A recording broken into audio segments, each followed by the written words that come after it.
Yo, what's going on? Peace and love, everybody. Welcome to another episode of SRDaily. I'm your boy, your host, LaShawn Sugary Marston, and you were tuned into episode 452. Episode 452 of SRDaily, 452 episodes in. Every episode is a milestone at this point, man. Every episode at this point is a new frontier. I've never done nothing like this. Most people I know, nobody I know has ever done anything like this. Yo, Senator James Sanders, what's going on, good brother? Peace and love. Would love to set up an interview with you, my brother. We go way back, long time, a lot of work in Southeast Queens. Would love to chop it up with you, my brother. Keep up the great work that you're doing, trailblazing, making a way for so many organizations, so many individuals, so many communities to get the resources they need so that we as a society, as a city, as a country, and as a world, as a human family can move forward towards progress, towards freedom, injustice, and all of that good stuff. But we are here, episode 452 of SRDaily. Next big milestone episode, live audience, guest interviews is episode 500. That's coming up in just a few episodes. That's 48 episodes away. Once again, we're going to start today's show with the first segment. We got a lot to cover today, so we're going to jump right into it. Today is Thursday, September 11th, 2025, 9/11, as it is so famously and infamously known as 9/11. 9/11 is a tragic day here in America, here in New York City, here in just the world on Earth. And so we remember 9/11, September 11th, 2001, all the lives that were tragically lost in the Twin Towers, the World Trade Center. Yeah, man, long time, 24 years later, we're still here. But again, today we got a lot to talk about, so we're going to jump right into the show. Once again, I am your boy, your host, LaShawn Sugary Marston. You were tuned into episode 452 of SRDaily, Thursday, September 11th. Thankful, thriving, and therapeutic Thursday. You know, we're outside of Queensbridge today. Our food distribution, sliding scale farm stand, and we also have our grief support group back in Queensbridge at the Community Center, 10-25 41st Avenue, 6 to 8 p.m. So let's jump right into it, guys. We're going to jump right into the first segment. Again, we have a lot to cover today, so there's a lot to talk about. Today's first segment is a word of the day, and today's word is challenge. Word for today is challenge. Challenge is defined as a call to take part in a contest or competition, especially a duel, a difficult task or situation requiring effort and determination, and a questioning of the truth, value, or authority of something or someone. In essence, it can refer to a demanding test of skill or will of a formal objection or dispute.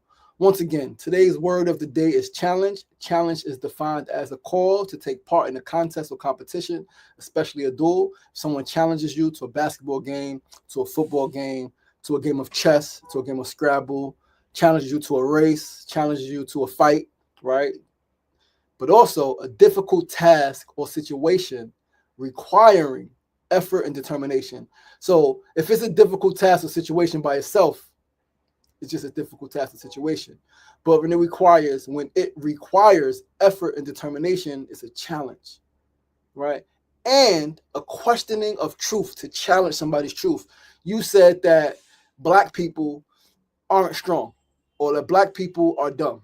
Well, I challenge that, right? I question your truth, your value, or authority of something or someone, right? So again, in essence, it can refer to a demanding test of skill or will, or a formal objection or dispute. Now, understand this. Eddie Kruger, what's going on, my good brother? Peace and love. Thanks for tuning in. Happy Thursday. Happy Thursday, my beloved brother. We all got challenges. We will all face challenges in life. So long as we are alive, so long as we are living, there will be challenges. There's nothing we can do about it, right? Whether there is physical challenges, whether there are physical challenges, emotional challenges, mental challenges, financial challenges, spiritual challenges, relationship challenges, freaking communal challenges, transportation challenges, right? There's always going to be challenges, and you're always going to want to challenge something that somebody says. Or maybe not you, right? But like somebody's always going to challenge something. There's always going to be challenges in life.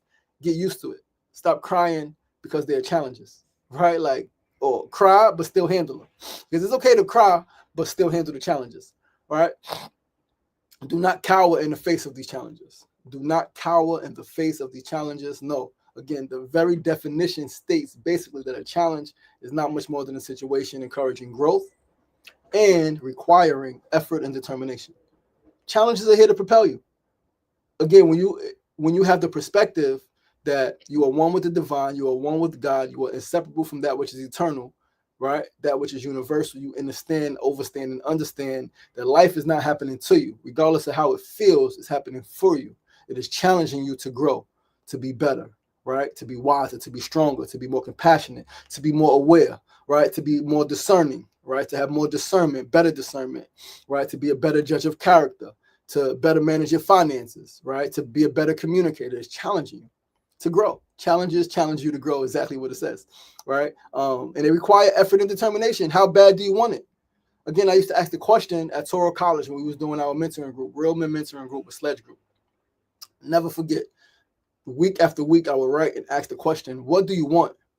How bad do you want it?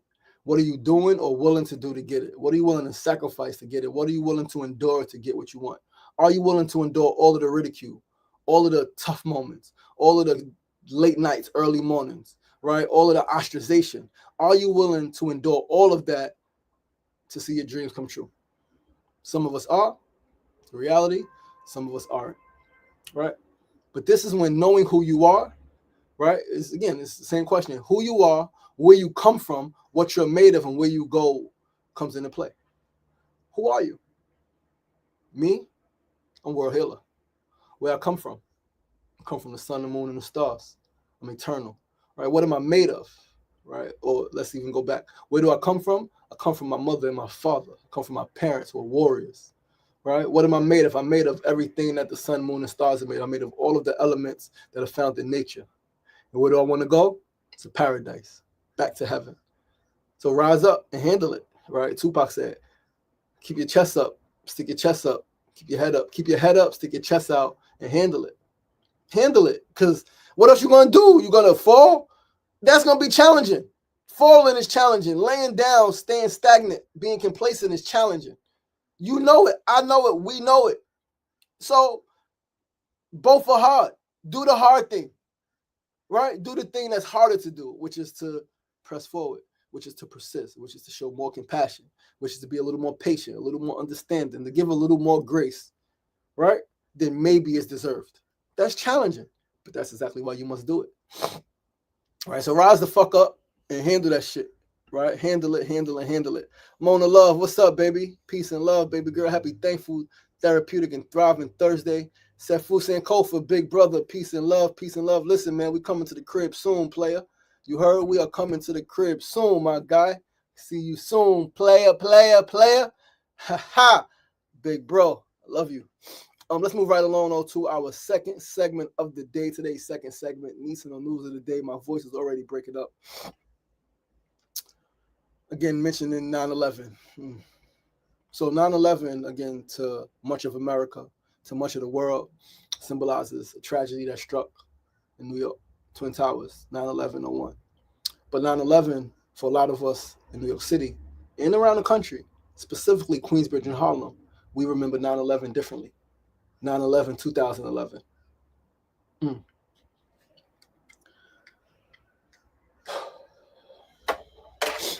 9/11, 2011. Goosebumps, tears are coming up. So today marks 14 years since our beloved Tashana Chicken Murphy was tragically killed in Harlem. Tashana Chicken Murphy tragically killed in Harlem.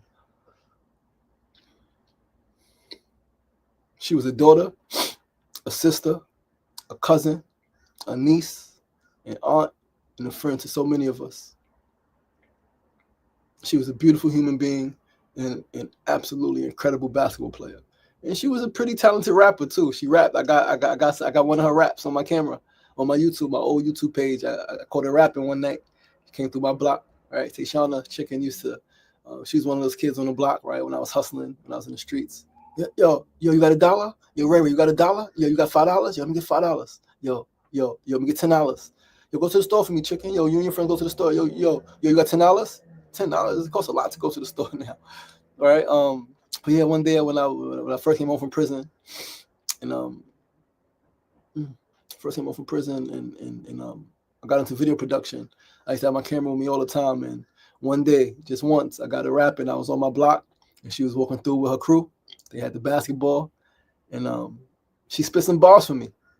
Right? Like, yo, rap for the camera, and she spit, and that moment was so powerful. It's something I could look back on, right? I got on my camera. A lot of people got on the camera playing basketball and doing all those things, right? She was a legend. She was absolutely going pro, WNBA. She was lit. She was a high school star, like nationwide high school star, right? But yeah, she was killed because of a beef between Grant and Manhattanville houses up in Harlem. It was a beef that was going on for 30 plus years at the time, before she was born. But still beefing, teenagers, unfortunately, sometimes carry beefs of the older dudes in the neighborhood. Oh, we don't fuck with those dudes over there. We don't fuck with those dudes over there. Da da da da. And yeah, it was a small fight that happened between the neighborhoods, and dudes got beat up, and they came back to Grant houses later that night, and they chased a few people into the building, into her building, and they shot her and killed her. Shot her and killed her in her own building. Her mother and sister was upstairs, I think the 11th floor. She got shot on the 4th floor. They heard the shot, and her mother instantly knew, my baby. She knew her children was outside. Her son and her daughter was outside. And running down the stairs, going through every floor, till they came to the 4th floor. And on the 4th floor, they saw her lifeless body, brains splattered on the wall.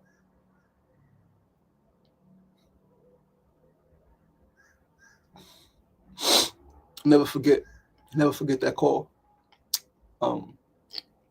We were up. We was at my mom's crib, me, my mother, my sister Chantel, Rollo, my brother-in-law. We was up. I think we were smoking some weed. And Chick texted me. Chick, Walter Austin, right, leader in the neighborhood, who has since also transitioned. But he texted me. It was like, Ray, call me immediately. It was like early in the morning, 7-something in the morning, maybe a little earlier than that. Well, maybe a little earlier than that. Maybe like 7-something. The sun was up. I was sitting on the radiator in my mom's window, and called them. He said, chicken's gone. Chicken's dead. You got to go to Harlem. Again, I'm in this work now. And as they say, right, when tragedy strikes close to home, this is the pretty closest it's been, right? One of the closest situations it's been. Went to Harlem. I never forget, man, that the energy, the scene. Obviously, I wasn't there. They had already brought the body out of the building.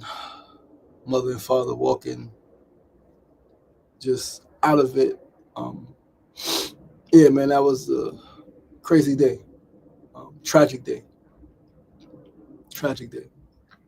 Very close to her family. Again, I know her since she was extremely young.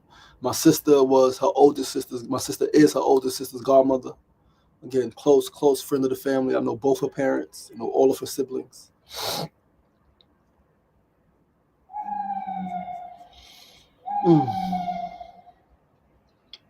This shit got me like, because it was like yesterday. Fucked up tragedy, right? But as we know, out of tragedy comes triumph. And I remember that first May, right? Her birthday weekend. I think it's her birthday May 4th or May 5th. But that first weekend, we did a big barbecue in Queensbridge Park. And I remember sitting in the middle of the street taking a photo. And I posted the caption. I posted on the photo. I said, when one legend falls, a million will rise. And since her transition, a lot of young people rose up. They got active. They got engaged in activism and art, right? Beefs, neighborhoods that have beef, squash beef, right?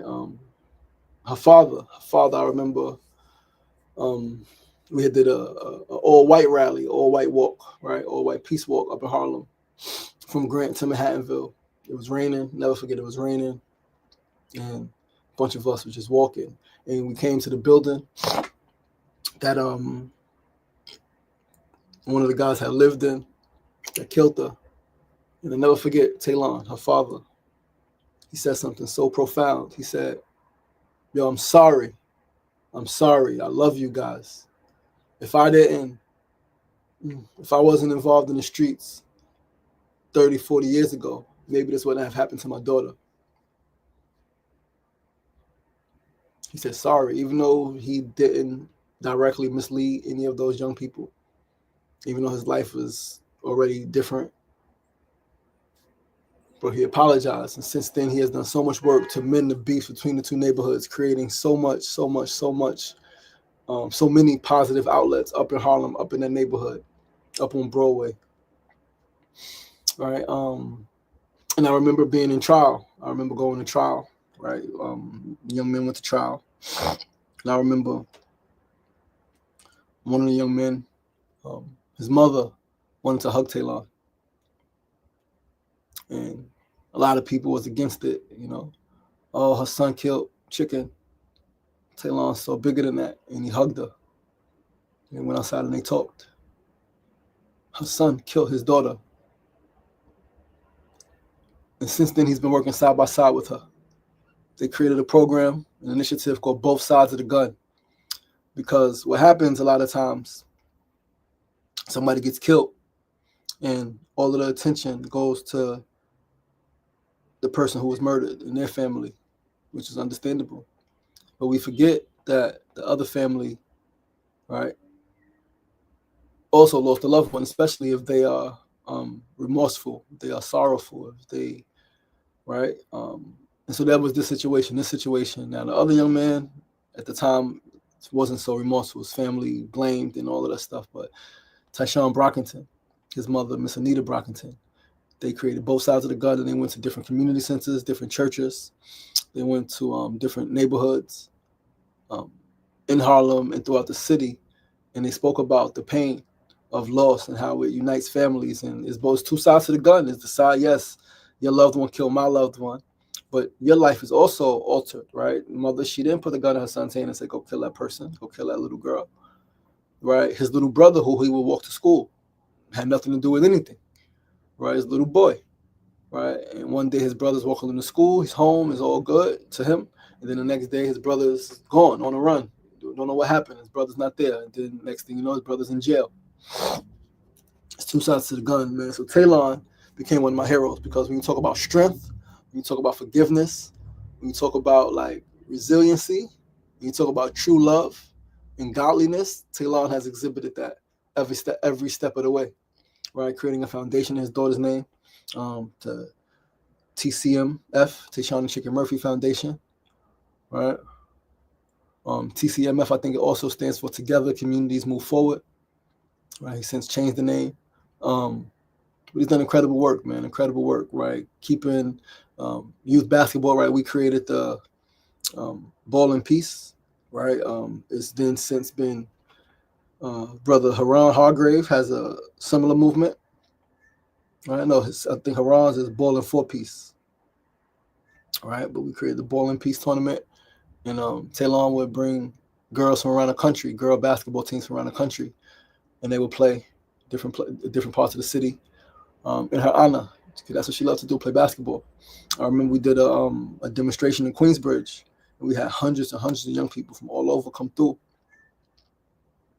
And they cried because they had made a song. Her friends made a song dedicated to her, right? And it's been tough, man. So 14 years later, Chicken, we remember you. Chicken, we love you. Chicken, we miss you.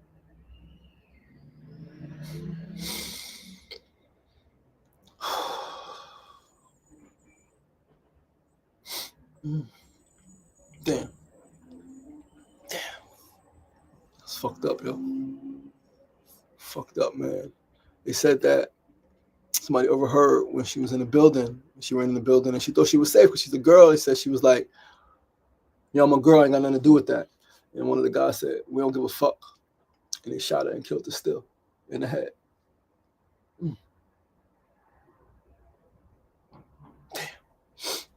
Damn. She hurts. She was so young, right? She was so young, 18 years old. 18 years old, whole life ahead of her. So special, so bright, such a bright light.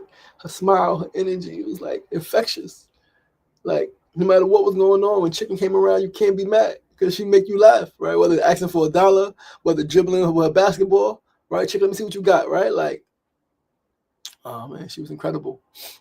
And I think that kind of, hurt her family more. Her murder, her untimely murder. But shout out to her parents. Shout out to Taylon, who has done a lot of work to create a culture of peace, not only in New York City, not only in Harlem, but throughout the city and throughout the country. Yeah, Chicken, we love you. Yo, Real Willie Will, what's going on, my brother? Cousins Dozen, what's going on, big brother? Peace and love. Thank you for tuning in. Thank you so much. Thank you so much, Sefu. I love you too, brother. Let's move right along, guys, to our third segment of the day. Today's third segment, we're going to change the energy completely.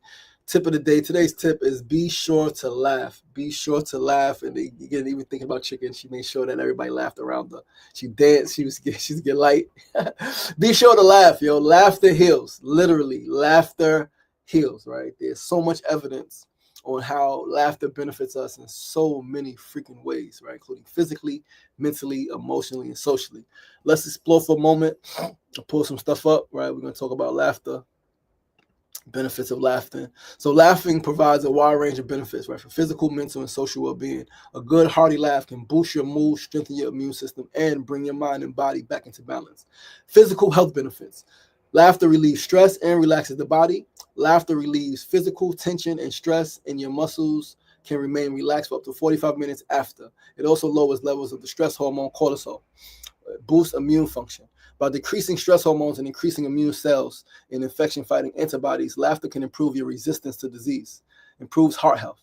Laughing improves the function of blood vessels and increases blood flow. It also causes a short increase in heart rate and oxygen intake, which is similar to a light aerobic exercise. Provides natural pain relief. Laughter triggers the brain to release endorphins, the body's natural feel-good chemicals. Endorphins can temporarily ease pain and create an overall sense of well-being, dopamine, right? Mental and emotional health benefits. Enhances mood. Laughter increases the production of mood-enhancing chemicals like endorphins, dopamine, and serotonin, which can lessen feelings of depression and anxiety. Eases anxiety and fear. Laughing can help to reduce feelings of anxiety and fear. Research has shown that humor can be a healthy coping mechanism to reframe stressful situations. Improves resilience. A positive mindset, often fostered by humor and laughter, can help you deal with challenges and increase your resilience.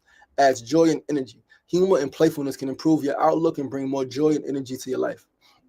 Social benefits. Strengthens relationships. Shared laughter creates a sense of camaraderie and builds stronger emotional bonds. It is an effective tool for keeping relationships exciting and can help heal resentments.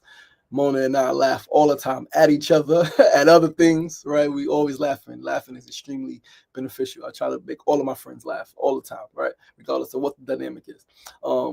Diffuses conflict. Humor can help to diffuse conflict and tension, allowing people to take themselves less seriously and become less defensive. Studies of couples have shown that those who laugh together during disagreements report higher satisfaction and stay together longer. Enhances teamwork. In group settings, laughter can help promote bonding and communication, which can lead to enhanced teamwork. I strive to do that when I'm in, a teamwork setting. Promotes social bonding. Laughter evolved as a social event and releases oxytocin, a neurochemical important for social bonding. Laughing with others fosters a sense of connection and belonging. Right, so laugh, man. Like, please be sure to laugh as much as you freaking can. Today, tomorrow, every day. Laugh by yourself, at yourself, with others. Right, laugh, laugh, laugh. We're gonna move right along, family, to our fourth and final segment of the day. Today's fourth segment, as always, is our build of the day. Peace, bro. There go Willie Will. He was on IG, now he's on Facebook. Let's go, big bro. Peace and love all of the time. Yes, we do laugh, Mona. Fourth and final segment, family, build of the day. Today's build is on the benefits of being a lateral thinker. right? So a few days ago, while I was going back and forth with the admin from the Brain Academy, right, the Brain Coaching Certification Program I'm in now that I was fundraising for. Again, I told you we had some technical difficulties, and I was going back and forth emailing with one of the admins. And I asked her a question. In my head, it was a logical question. She was like, she responded, she said, "Oh, you're a lateral thinker. I hadn't thought of that. I haven't thought of that solution." And although I knew what she meant, right, I knew exactly what she meant, or I knew, in part what it meant to be a lateral thinker. I went to Google to gather some info. I said, I want to talk about this on the show. All right. And so let's look at what does it mean to be a lateral thinker, right?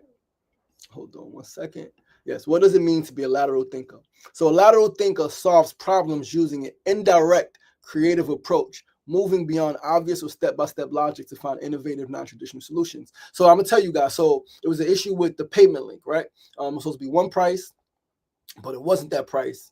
And it was like the link that they sent, it was half of that price. And so like we're going back and forth, I'm trying to get the correct link. And then I was like, well, if I pay now at this price, right, it's half.